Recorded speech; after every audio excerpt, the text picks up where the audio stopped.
Imagine one morning you wake up, make some coffee, turn on the TV, and this is all you see on all the channels.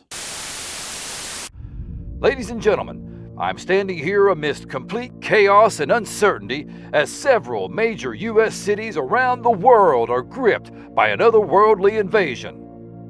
Unidentified spacecraft have descended from the skies, unleashing unprecedented panic and pandemonium in the streets.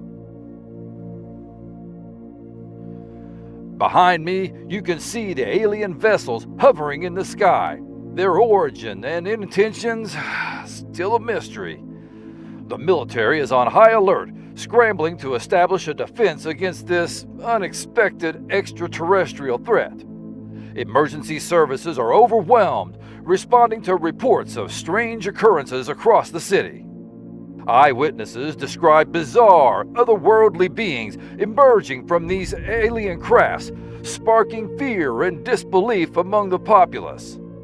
Citizens are evacuating, trying to find safety as authorities urge everyone to stay indoors and await further instructions.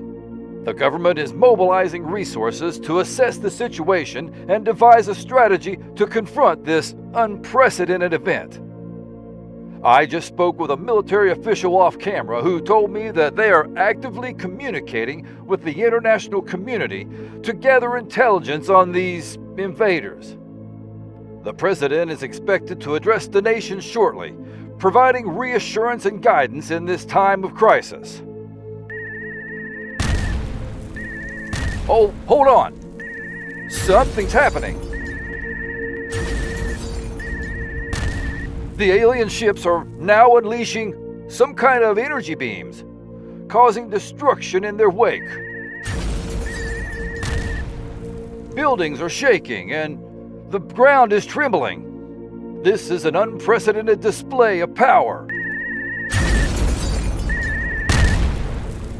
We've got to relocate. It's getting too dangerous here. I'll do my best to keep you updated as the situation unfolds. Stay tuned for more information on this surreal and terrifying alien invasion. Back to you in the studio. All right, come on, let's get the hell out of here. What the fuck?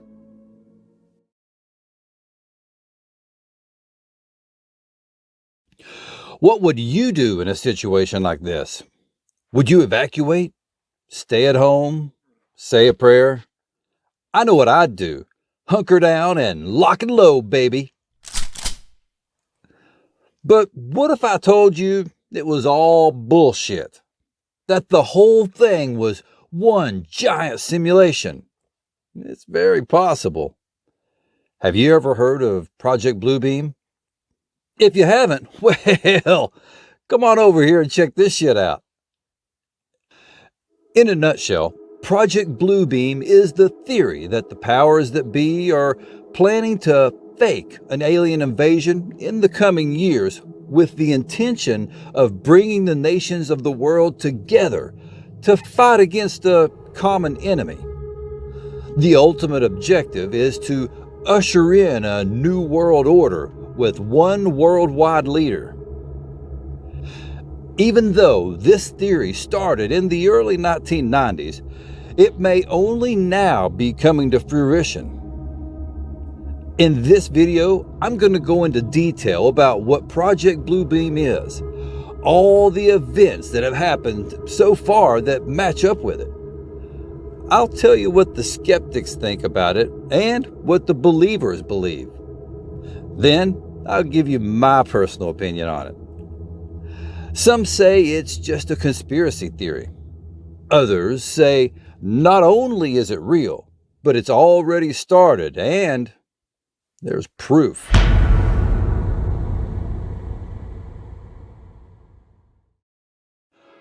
Project Bluebeam originated in 1994 by Canadian investigative journalist Serge Monast.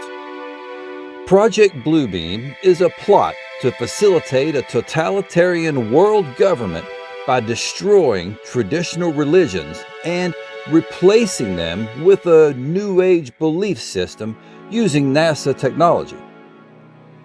In 1994, Manas published the book Project Bluebeam, in which he detailed that NASA, with the help of the United Nations, was attempting to implement a New Age religion with the Antichrist at its head and start a new world order via a technologically simulated second coming of Christ.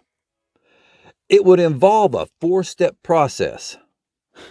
I think I'm going to need a 12-step process after this. Step 1 of Project Bluebeam would involve the manufacture of artificially created earthquakes in strategic locations around the world. These earthquakes would unearth artifacts indicating that the religious doctrines of all the nations have been misunderstood for centuries, thus discrediting all religions. Movies like the 1968 sci-fi thriller 2001: A Space Odyssey, and more recently Independence Day, have already laid the psychological groundwork for this step by showing stories in which mysterious objects change everything humans know about themselves and their world, and what an alien invasion would really look like. Look at the Dead Sea Scrolls. For hundreds and hundreds of years, the Bible was believed to be complete. Then, in 1947, a shepherd finds some clay jars in a cave, and suddenly there are new religious texts. Now, this didn't make people disbelieve their religion, but it got experts thinking, what else are we missing? This is basically the objective of Step 1, to sow doubt among the faithful about their religion. So if you hear of some artifact that was found that goes against current religious beliefs, be very skeptical of it. Step 2 is what is known as the space show. This is where shit starts to get crazy. During this stage of Project Bluebeam, 3-dimensional optical holograms, as well as laser projections of holographic images, would beam images of Jesus, Muhammad, Buddha, or Krishna across the sky, depending on what part of the world you are in. Monast explained the technology behind this display, saying that the conspirators would use space-based laser-generating satellites to project simultaneous images to the 4 corners of the planet, in every language and every dialect according to the region. At the end of this show, the gods will all merge into one god, the Antichrist. Of course, they won't say that. They will claim a new god has arrived to replace all existing gods. This will be the start of the New Age religion. Step 3 is where things start to get really creepy. It takes the psychological onslaught even further with mind control using microwaves. Project Bluebeam takes control of the full electromagnetic spectrum and uses it to control our thoughts. It uses electronically augmented two-way communication to reach each person within their own mind. It will convince them that God is speaking to them because they can hear him in their head.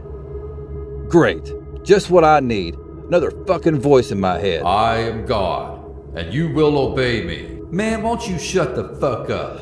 This step is geared towards the remaining populace out there that weren't swayed by the first 2 steps, or were just not very religious in the first place.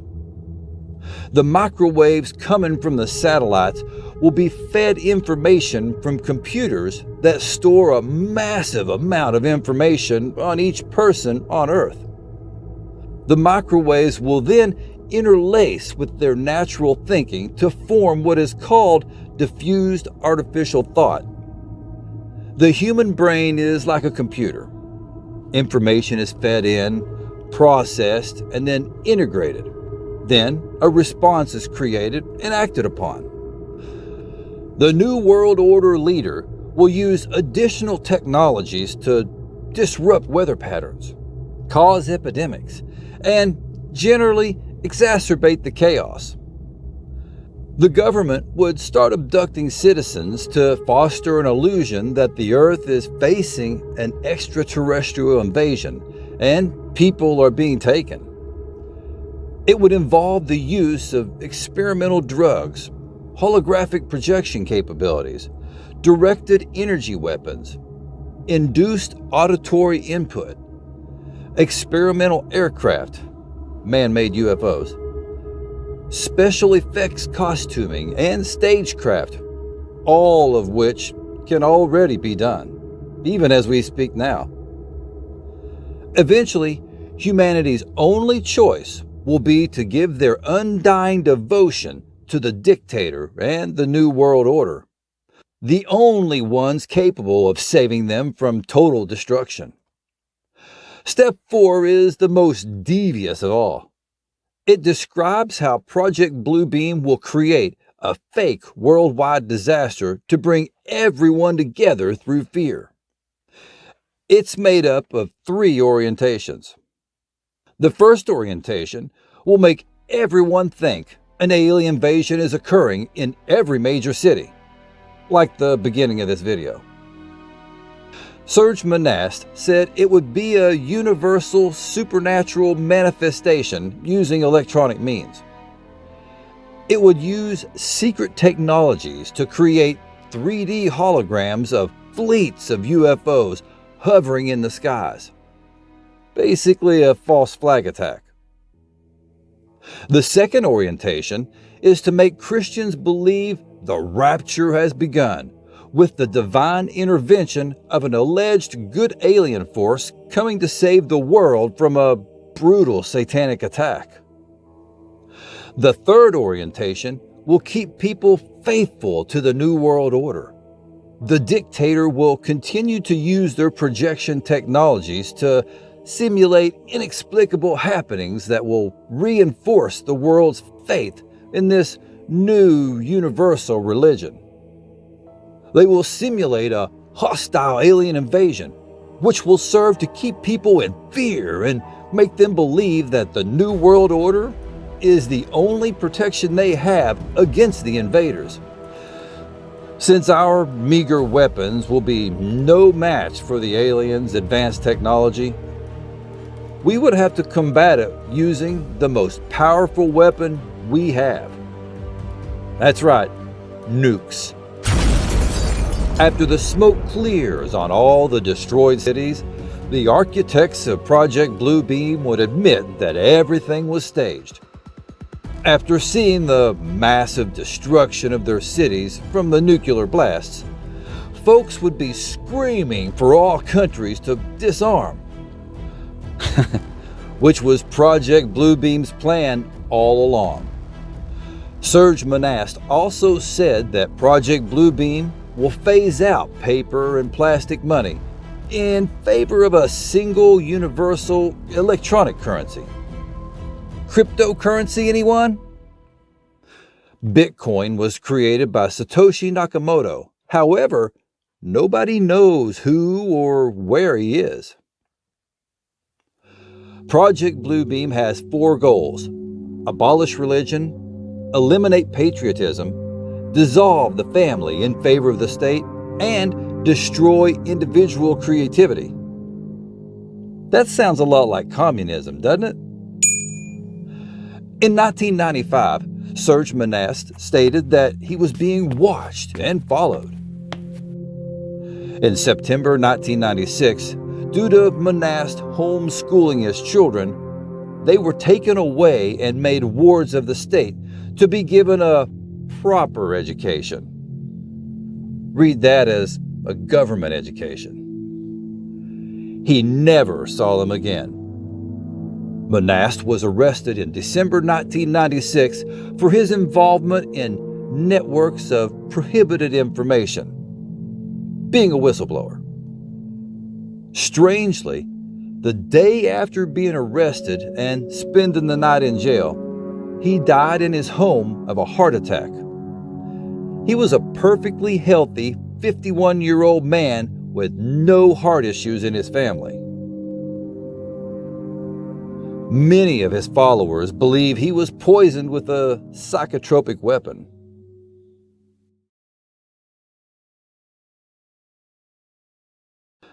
So, is all of this just a coincidence, or is there a real connection? Well, fuck it, let's see. Starting with step 1, I guess as opposed to step 3. According to the United States Geological Society, they categorize a major earthquake as being a magnitude 7.0 or greater. In 1989, there were 6. In 2010, there were 23. Of the 20 largest earthquakes in the world since 1900, 7 of the 20 have occurred from 2000 to 2019. The USGS says the reason there is an increase in the number of earthquakes is not because there are more earthquakes, no, but because there are more seismic instruments and they are able to record more earthquakes.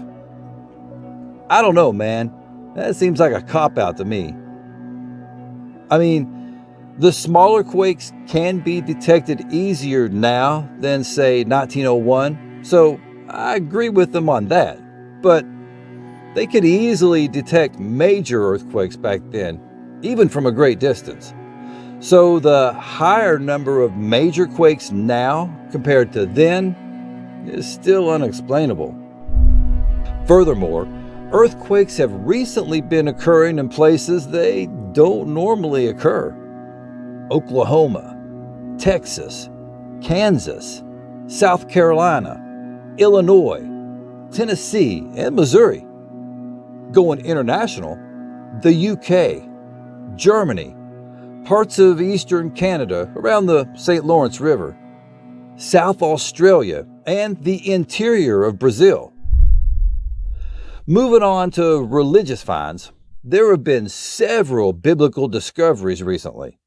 In 2021, scraps of biblical texts were found in the caves overlooking the Dead Sea. In 2023, a hidden chapter of the Bible was discovered under 3 layers of text using ultraviolet photography dating back 1,500 years. Also in 2023, a 4,500-year-old Sumerian temple and palace were uncovered in Iraq. There are a shitload more. I just thought these were the more interesting ones. Now, don't get me wrong, I agree. None of these turns religion on its head. But I feel it's only a matter of time before something is found that does. Moving on to step 2. The idea of gods being projected in the sky was first proposed in 1991 by Betty J. Mills and CIA operative Edward Lansdale. They suggested a plan to fake a second coming over Cuba to get rid of Castro, and they had the means to do it. In 2015, a hologram of a floating Chinese city was spotted in the clouds by many people. The poo-pooers say it's a fata morgana, a mirage. In 2020, green beams were seen in Milton Keynes in the UK. Some have said it was a laser test carried out by a technical college based in the Midlands. However, the university has said it was not involved, despite all the reports. And in 2004, Janet Morris, who worked as a consultant for the DoD, CIA, and NSA, was being interviewed on British television. During the interview, she told of her involvement with the government to assist in the development of non-lethal warfare, what she referred to as holograms, to be used for psychological manipulation. That right there supports the Project Bluebeam theory 100%. Step 3. The two-way telepathic communication, basically hearing God talking to you in your head, can be done now. At the start of the Cold War, the U.S. researched mind control technologies for military and intelligence use. The most scandalous was MK Ultra, which used LSD and hypnosis on folks, mostly against their will. The program was allegedly shut down over public outcry. Mind control technology has grown exponentially since then. Transcranial magnetic stimulation uses magnetic fields to encourage activity in specific areas of the brain. It's used to treat depression and anxiety. People can use brain-computer interfaces, or BCIs, to control their computers using their minds. Elon Musk's Neuralink uses BCIs to enhance people's cognitive abilities. It's no big deal. You just get a microchip surgically implanted in your brain. Dude, that's a hard pass for me. Then there's electroconvulsive stimulation, ECS. This sends electrical charges to the brain to produce a short seizure. In a way, this reboots the brain. It's used to treat chronic depression and many other mental illnesses. ECS is currently being used by the military on its fighter pilots to increase their performance. You can even buy one of these online. That sounds like a TENS unit. I've heard you can do some pretty creative things with one of those. Project Bluebeam would use ECS on the world's population to control our behavior. It would need a lot of electricity, which, being the government, they've got access to. And if they're controlling our minds, they wouldn't give a shit about being discreet about it. Step 4. Faking an alien attack would be pretty easy. All you need is a good story and a compliant press. Well, we've definitely got that. Pictures and videos can be fabricated to look realistic. The government would blow up a building or a city block and say it was an alien attack. Now, before you say, "Oh, come on, Uncle Perry, the government would never do that," think again. False flag campaigns have happened before. In 1962, the DoD proposed Operation Northwoods. The project included the shooting down of a civilian aircraft, attacks on U.S. military bases, and staging attacks on U.S. cities. It was going to be made to look like America was being attacked by Cuba. Luckily, President Kennedy declined the idea. Think about that shit. If Operation Northwoods was allowed to happen, the U.S. would have secretly attacked its own citizens to justify going to war with Cuba. In 2002, President Bush was told by intelligence in a report that Iraq had chemical weapons and was using them on its citizens. The chemical weapons were later reworded as weapons of mass destruction, or WMDs. The report, along with Colin Powell's UN speech, prompted the approval of Congress, the President, and several other world leaders to go to war with Iraq and free its people from their horrible dictator, Saddam Hussein. U.S. forces went in and kicked fucking ass and toppled the regime in weeks, and the intensive search for WMDs began. After a thorough search, none were ever found. This left a scar on the successes gained by the mission. The government is no stranger to false flag operations. There are many more. It obviously wouldn't be any skin off their ass to sacrifice some citizens to gain control over everybody.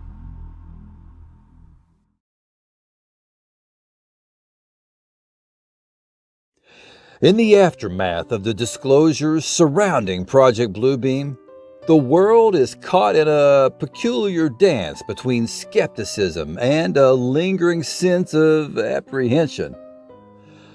Serge Monast's theory leaves an indelible mark on the collective consciousness, prompting individuals to question the narratives presented by those in positions of power. Seismic activities continue to disrupt regions not accustomed to such geological phenomena, fostering a growing sense of unease. The discoveries of ancient texts and artifacts provide fodder for debates that reverberate through religious circles, while the ever-advancing realm of technology keeps the public on edge. Increasing reports of strange lights in the sky and holographic cities fuel the conspiratorial fires, blurring the lines between fiction and reality. As neurotechnological advancements raise ethical concerns, the potential for mind control experiments becomes a topic of heated discussion, further eroding the trust between governments and their citizens. The global stage witnesses an unusual array of events, a confluence of unexplained phenomena, geopolitical shifts, and societal changes. The legacy of Serge Monast persists, casting a long shadow over the landscape of human understanding. His mysterious death, shrouded in speculation, adds another layer of complexity to the narrative. The goals of Project Bluebeam, abolishing religion, eliminating patriotism, dissolving the family in favor of the state, and destroying creativity, become models for societal reflection. Some dismiss them as fabrications of an imaginative mind, while others see them as potential blueprints for a darker future. In this uncertain atmosphere, the world grapples with the delicate balance between freedom and control. The boundaries between truth and deception seem to blur, leaving humanity to navigate a landscape fraught with complexity. A dance plays out between revelation and concealment, and skepticism and belief. The reality of Project Bluebeam unfolds in the collective consciousness of a planet on the brink of transformation. The question lingers: is this a cautionary tale of a potential dystopian future, or simply the product of an elaborate conspiracy theory that has taken root in the fertile soil of human imagination? Only time will unveil the true nature of this enigmatic narrative, and humanity stands at the threshold, unsure of what awaits on the other side. Wait. Before you go, I want to give you a conspiratorial thank you for watching this far into my video. Man, y'all rock. Dude, I appreciate the hell out of it. I've been sitting on this subject for a little bit and was unsure of doing a video on it. I'm really glad you liked it. So, Project Bluebeam. What'd you think? Think it's a real thing or just a fantastical theory? Is Serge Monast a conspiracy theorist or a prophet? In my opinion, I think Project Bluebeam is currently underway and has been for years. I know. Call me a conspiracy theorist. Thank you. I take that as a compliment. I think right now the government is testing to see what works and what doesn't. I wouldn't be surprised at all if it was later discovered that the Starlink satellites are connected with Project Bluebeam in some way, or that some religious artifact is found that debunks one or more religions. And Serge Monast's death? At the very least, that's extremely sus. And at the most, he was killed by the government to silence him, and that was covered up. Don't get me wrong, I believe aliens are real too. There's just too many unanswered questions, and that's usually not a good thing. Well, I guess we'll just have to wait and see. Until next time, stay creepy!